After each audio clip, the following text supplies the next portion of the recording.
Hi, it's me, Amanda Solar, the Soulful Connector. Let's face it, the only way to really connect with someone is to get real. So here we go. Let's connect. Connection.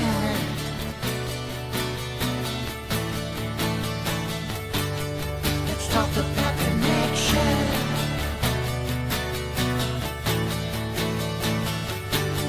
Let's talk about connection. Let's talk about it.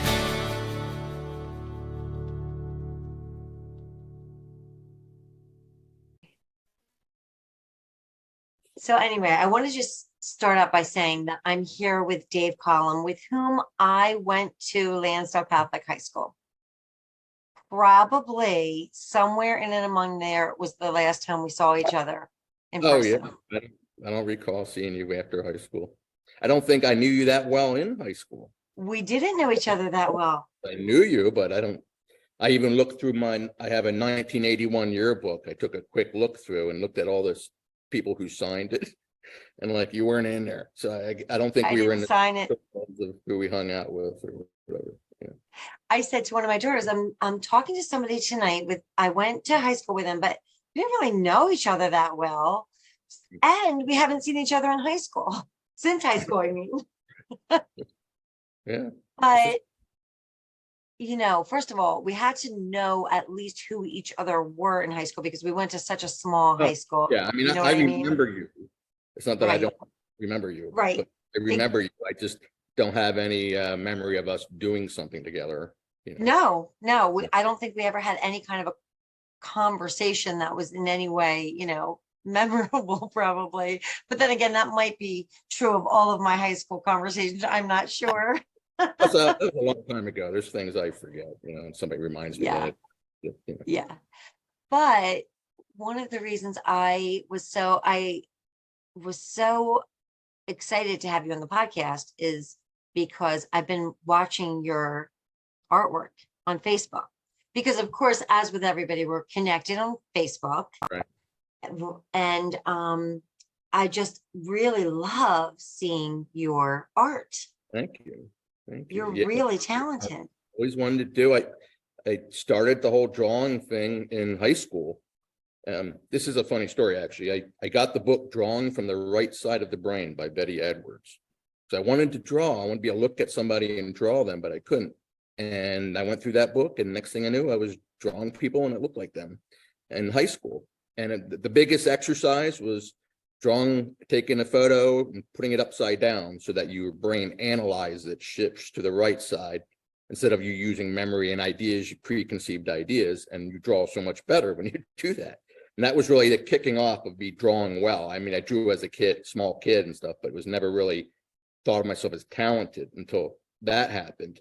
And I remember Kevin Deskowitz in our class. He could draw like from his imagination stuff, which is something newer for me. I could never just draw from my imagination, but a little over a year ago, I started watching YouTube videos on how to draw from your imagination. I taught myself that. And now I have a couple children's books on Amazon that I sell. Really? That's great. Yeah.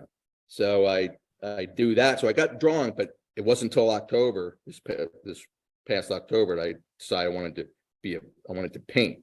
I wanted to up my game and be a painter. So I've been watching, hundreds of YouTube videos. I found a few people that it was just same thing I learned in college. You have a rough time in a class, it's not always you. Sometimes you just need to be taught differently. You get a different teacher with a different way of explaining something. And it's the same with YouTube.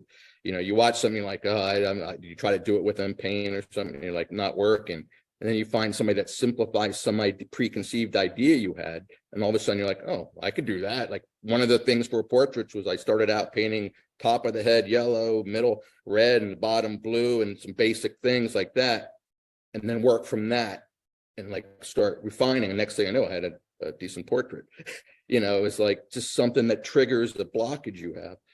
And it made me realize you really can learn to do anything, So did you, when you were in high school, was that your dream? I want to be an artist.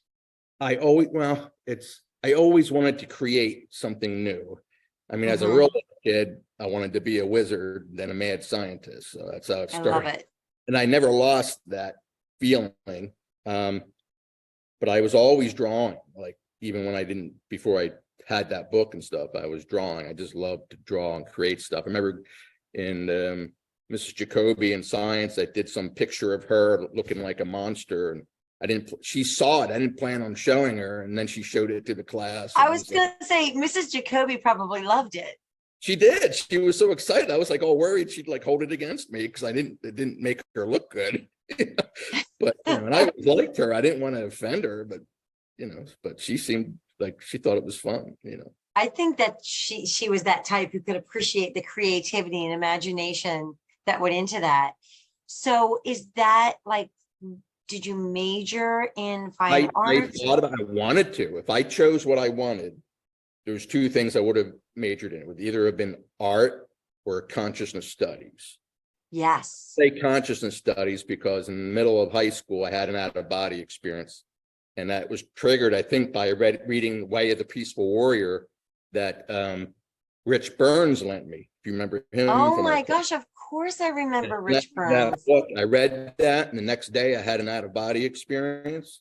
And then ever since that, I was in the library trying to figure it out and studying different religions, different meditation. I meditated even in grade school. I actually did some meditation because I was always interested in understanding the unknown. And plus, I've always suffered from anxiety. So it was one of my ways of trying to learn how to overcome anxiety since I was little. And well, I have to say we should have known each other better in high school. I wish we would have, because I started doing yoga in 5th grade. Oh. Because I got some book at the Scholastic Book Fair, and it was called Yoga for Young People. And every evening I went out on my back deck and I did yoga. I as a podiatrist, I always thought, if everybody did yoga, it would keep people out of the nursing homes. So is that what your career? I'm a podiatrist. That's what I quit to become an artist. Oh my gosh. I So shock everybody that knows me. I love it. So you went to school, and did you decide, okay, I'm going to, how did it turn out that you became a podiatrist? Yeah, that was later. I didn't do that at first. I don't know. I think everything runs like a 10-year cycle, I agree with you. 10 years, you get really good at something, but when I'm really good at something, I need the next thing. Like I've mastered bonsai in terms of creativity, and then like it just isn't enough now. So now. No, I agree. But after high school, I went and got a mechanical engineering degree. And then I had a job for a few months. I hated it. I was in an office with a suit and checking machinery and making the same I could have made with the family business of stucco, which I had always worked with my father in the summer and stuff. So I went back to stucco, which has some creative aspects to it, especially I would invent textures and stuff for people when they wanted something unique, so I kind of liked, and I like working outside and all that. And then 10 years later, I wanted, to have a family, and I wasn't really a great businessman. So doing the stucco, I was giving everybody a deal, everybody a break, and wasn't really making much of a living. So I was married. My first wife, I was married during that time. I had bought a small house in Tylersport and all that, and had adopted her son.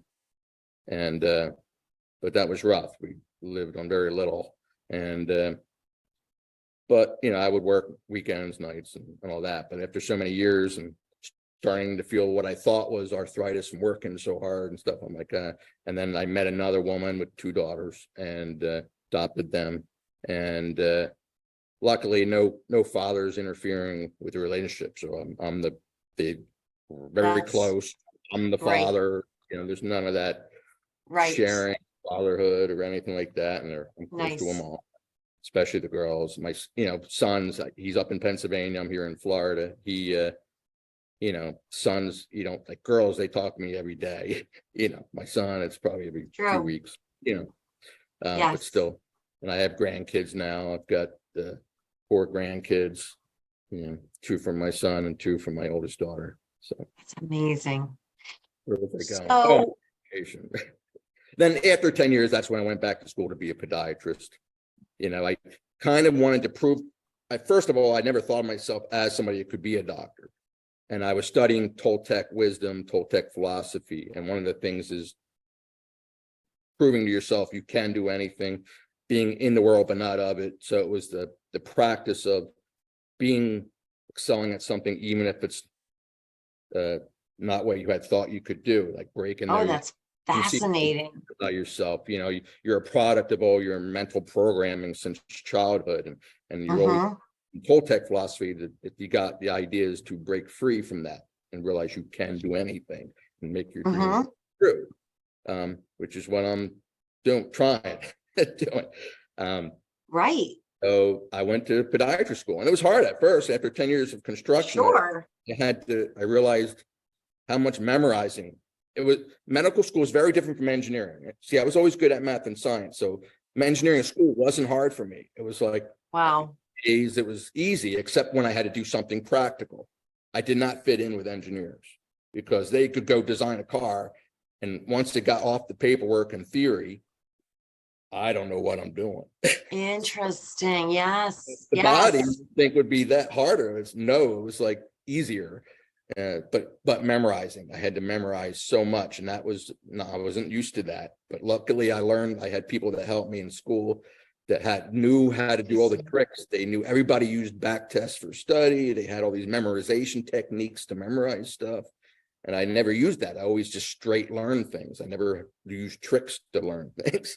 And I realized that's how you get through medical school. And I did well. Wow. And been doing that for, graduated medical school in 2000 from Temple University School of Podiatric Medicine. Oh my gosh. Did that for over 20 years. And now I'm, I had enough of it. Okay. So before we get into you putting, changing your life and just devoting it to art, Right. I have to ask you, because that is so unusual. It's really unusual to make these kind of pivots. It just is. I mean, I haven't delved into Toltec philosophy. I've read, of course, the Four Agreements. Yep. By Don I did a year program with his main apprentice, Shuri Rosenthal. For a while, she lived here in St. Petersburg, Florida. And we had one weekend a month. I would go and hang out with a group of people, and we'd work on Toltec shamanism. And oh, that's so cool. Get rid of those preconceived beliefs and a little bit of woo-woo stuff too, because I liked all the out-of-body stuff. And I do too. I mean, I just this week, finally, I completed my certification for primordial sound meditation. So I'm now an instructor, or at least I'm certified to be an instructor. But what do you attribute being able to do that? That's such bravery. Is it your mom and dad that they just instilled? To switch to go to medical? I never would have been brave enough to go, you know what, I'm going to change my life. I'm going to go to medical school. I'm going to, I'll tell you the real reason of that. Because of the out-of-body experiences, a lot of it. Because what that taught me, all the different varied experiences I had, is that even now, the physical reality we're in, it's the same thing. You're still in a dimension, you're just focused in it, but it's not any different from some of the other dimensions I've been in, some of which were just as real as this one. yes. Sometimes even I made this one seem kind of gray, like it had more intensity in it. So, and actually had like physical attributes, feeling and everything else. So, that really opened my eyes. So when I started viewing this life as a dream, I don't know, that made me more courageous. Now, when you were growing up, do you have siblings? I'm one of 5. I'm the middle child. Oh my gosh, of course you're the middle child. Is that like, were your parents always talking about these larger concepts? Quite the opposite. I grew up being the child that my parents couldn't understand. I was, when everybody else went to church, like in high school and stuff, I went to the park in Lansdale where the deer was, if you remember that. I don't know. I forget the name. I grew up far from Lansdale, even though I went to school in Lansdale. So yeah, I would go there and listen to meditation tapes in the car. once I could drive, and just hang out with the deer a little bit, then go meditate in the car, and then pretend I went to church. That was more a church to me. I actually just had a glass of champagne with somebody the other night she had 4 brothers, and she said they could get away with going and just grabbing a church bulletin, putting it on the table, and she had to sit between her parents. But that is so interesting to me. Yeah, no, my parents were very practical. My dad was a plasterer all his life. Everything was about working in the trades. Mm-hmm. And my mother didn't want us to do that. But she was very dutiful, very good mother. I love her very much. But all the some of these interests I had, and I was a sensitive kid, and she, my parents weren't exactly the sensitive type. Well, and the other thing is that generation, they were tougher, That's it. I mean, right. Like I was saying to somebody, if I had ever said to, my parents, I'm just not feeling up to going to school today. I'm just not emotionally ready. Like they would have been like, what are you talking about? It's just a different. When yoga, do you ever do the chakra dhyana meditation? No, I mean, well, I have done. Oh, really? I will explore it. Yeah, I've had using that, where you're working through the chakras, you're chanting the sounds. I do it with YouTube. There's like a 20-minute version of it, and with that, I've seen auras. It's set me up for lucid dreaming the night, during the night.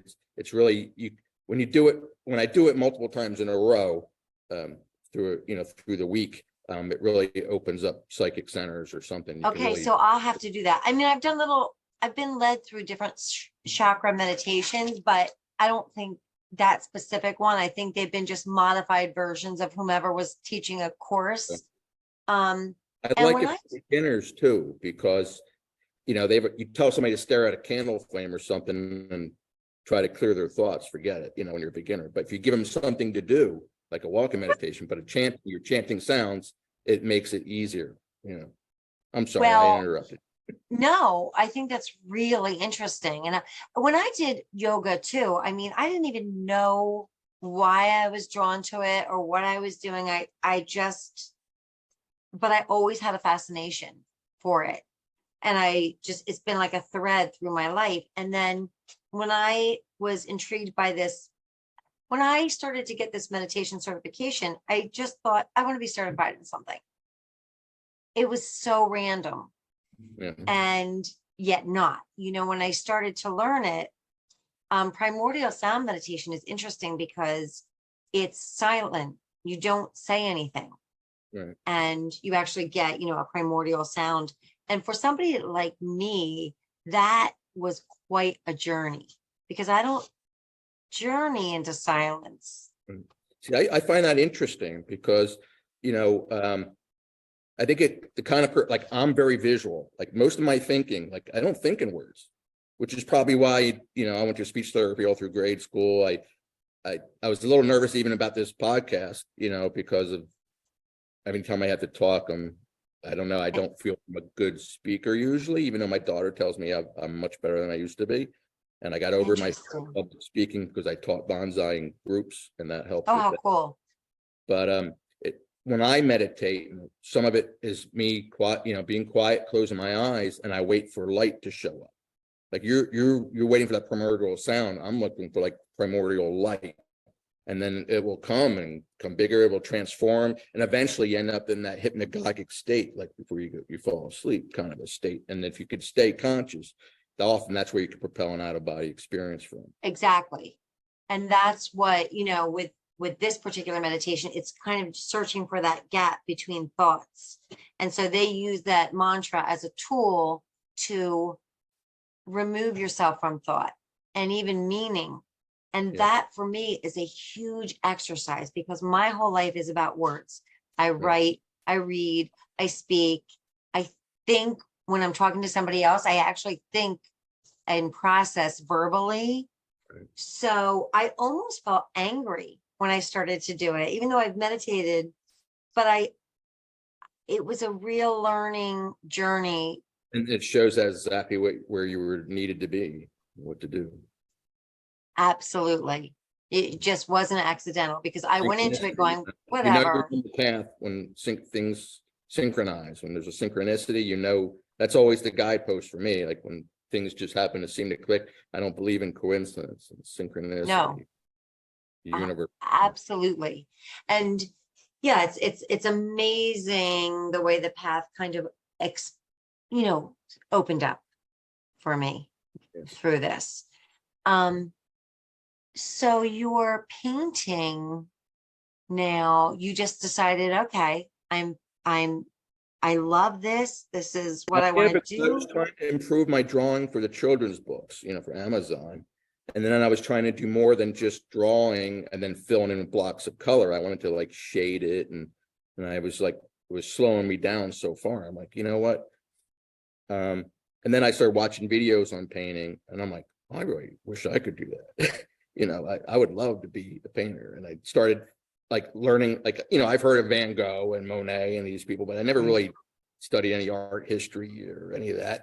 And so I'm watching videos on their art, and I'm like getting so caught up in the feelings of the art and all that. And it's just, for me, I'm like, that's what I want. I want to make a painting and somebody looks at it and I transport them with the painting, almost kind of along the idea of, what do I want to do for the world? Like I always wanted to be like this wizard. Well, why? Because I want to prove to people the magic of what they are and their existence and reality and all that. And now I feel like art is a way I can do that, so. I love it. I was just talking today, and I think that sometimes, our words fail us. We try to talk about something, especially something that's maybe a crisis or something really profound. And I do think that art kind of gets to those dark corners that words can't quite reach.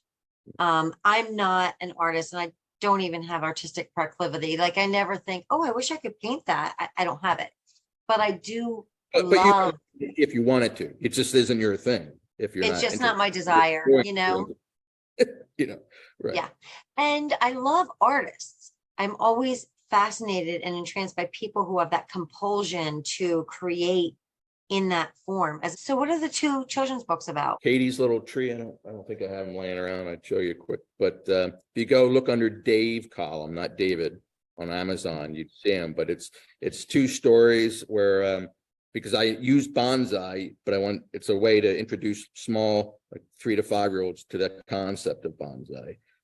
Because in the bonsai community here in Florida, people know me. So that was kind of my in thinking, maybe they'd get the books for their grandkids and stuff, Right. And I used orangutans because my daughter's work with orangutans prompted that idea. So I made like comic orangutans, a little child orangutan with the grandfather, and they learning how to take care of a tree and going to a show and so.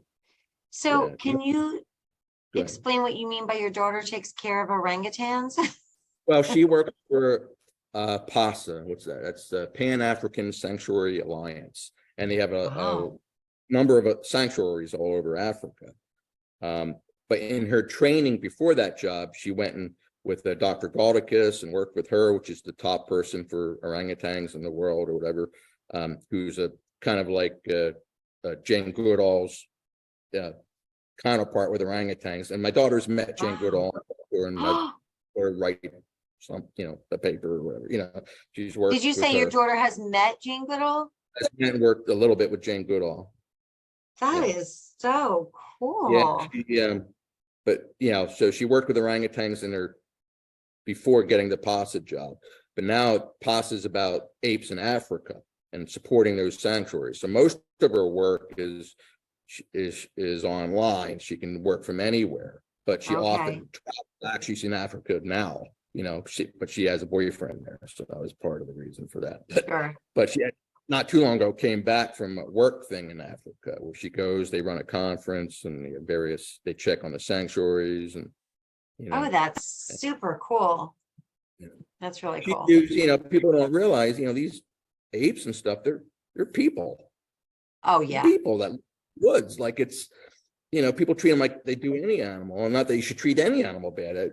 I'm discovering that I think all animals are way smarter than people realize. I was reading about crows, they're like comparable to a 7-year-old. I'm like, that's pretty impressive for, a crow, because their brain actually works in a different way. We thought they weren't because they didn't have so much white matter, but it turns out they use some of their gray matter differently than we do, and they're actually way smarter than anybody had ever thought. And I'm sure that's true for many animals, I so agree. As a matter of fact, I was just speaking about our guinea pig. We have a lot of animals in this house, but the little guinea pig, you would not believe. I mean, he's like, hey, girl. He is very like loving and excited to see us. And crows, when we were little, there was a crow in our neighborhood that we all called Jack, and we used to play with him. And the weird thing is, and this is going to sound like I made it up, but it's a true story.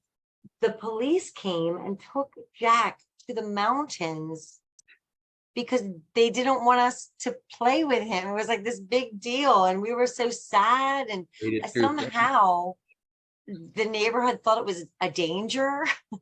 Right. So crazy. But I read a book by Jane Goodall recently called The Book of Hope, and I just loved it. It's a not a big book, but it actually is a warning tale about what's happening in the world, but it's also hopeful. Yeah, she's such a force for good, Jane Goodall. And She's amazing. My daughter on that same path. Yeah. So you're now a full-time artist. Yeah, I mean, I'm not making any money yet. Right. I'm trying to get good fat. Like I told you, I just started in October, and you've seen some of my artwork. So I've been told by other artists that I definitely have something that I can work from. They said, you're already good enough that you can probably make stuff I can sell. So, like my next painting is going to be, I haven't drawn things from life. And Joe Polka, for him from our class. I do. An art professor, and he does that, the Smokey the Bear. Yeah. I Stuff. have that book. I connected recently through Facebook with him, and he's been giving me some pointers and giving me things. Great. Something gives me advice, and he says that I was his inspiration. She remembers me doing that drawing in high school. He told me that's what got him interested. And it was his inspiration to follow art, which is so funny because now I watch his doodles on the train and all that stuff he posts, and he stuck part of the inspiration of me getting back into it. So it's like come full circle, That's really cool. Affects something so much. It can be later in time, something small, and it affects your life. So Dave, what is your idea of a perfect day? A perfect day. Yes.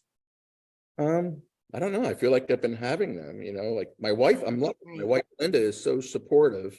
I don't think the typical wife would be very supportive of their doctor husband, way before retirement age, decides to quit, and go That's from awesome. income to nothing.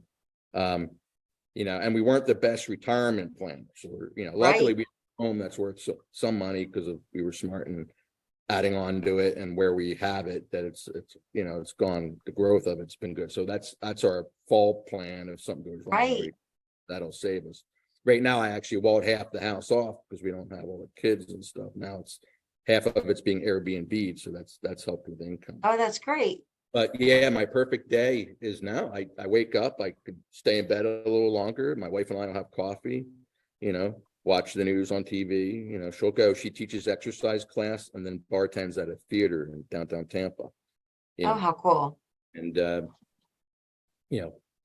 so I come down, I think about my painting. If there's something I'm working on and I'm stuck, I find a YouTube video that might help unstick me, and I can fuss. I'm not, do part of it, watch some more YouTube videos, go take a walk, now and then I go to my fishing buddy, Bob, who's around the corner, go on his boat sometimes to fish. But perfect day is, me not having to be stressed out about work, painting, being creative, and nice cool day. I spend some time out in nature. See, that sounds like a perfect day. Yeah, I'm a simple guy. It's not like I need to have fancy stuff or aesthetic things. You know, I like Yeah. peace, I like to be creative, and I like to feel loved by my family and friends, and that's it.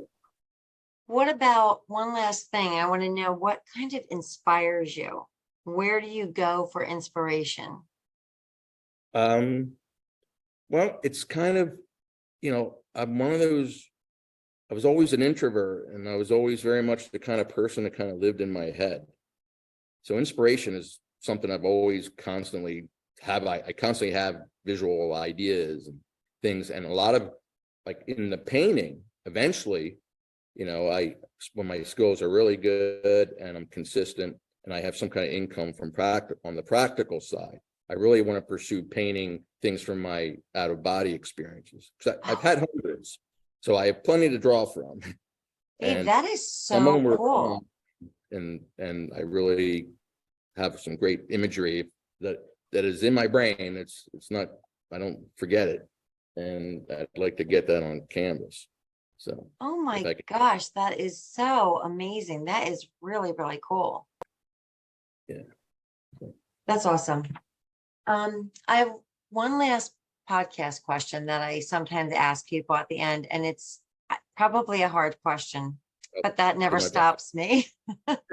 If you had one thing that everybody could know, you could just share this one thing with everybody in the world, essentially, what would it be?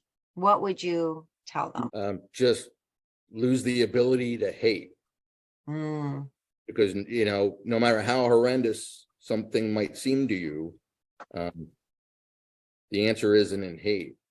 Never will be. yep, So you can dislike all you want, but when it goes to hate, that's just a useless thing. If I could eradicate with a magic wand all absolute hate, that would be gone. perfect. Thank you. Oh yeah, it was fun. Hey, thanks so much for listening. Thank you for being a valued part of the SolFul community. Thank you to William Aronson for writing, recording, and producing the SolFul Connections theme song.